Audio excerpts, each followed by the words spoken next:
আজকে আমরা দেখব এমএস ওয়ার্ড 2007 লেখা কোনো ডকুমেন্টকে কিভাবে আমরা সহজে পিডিএফ করতে পারি। ঠিক আছে, তো প্রথমে লেখা শেষ হলে আমাদের যে কাজটি করতে হবে, প্রথমে আমরা অফিস বাটনে যাব।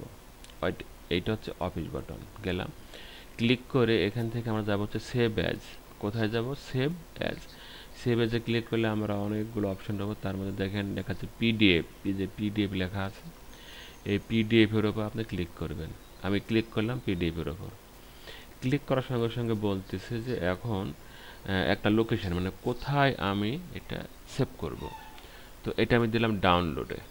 আপনি ডেস্কটপ দিতে পারেন বা যে কোনো যে সফটওয়্যার, গেম, বিভিন্ন ড্রাইভে, বিভিন্ন ফোল্ডারে রাখতে পারেন। তো আমি এটা রাখবো হচ্ছে ডাউনলোডে। ডাউনলোডে ক্লিক করলাম, এই দেখেন ডাউনলোড সিলেক্ট হয়ে গেল। এখন ফাইল নেম, আমি এখানে ফাইল নেম দিব নিউ, নিউ দিয়ে দিলাম। তো এখন দেখেন এখানে লেখা আছে save as, save as type PDF. তো আমার এখন পিডিএফে সেভ হবে কীভাবে? এই যে এখানে শুধু পাবলিশ, এখানে ক্লিক করলে দেখেন আমি ক্লিক করলাম,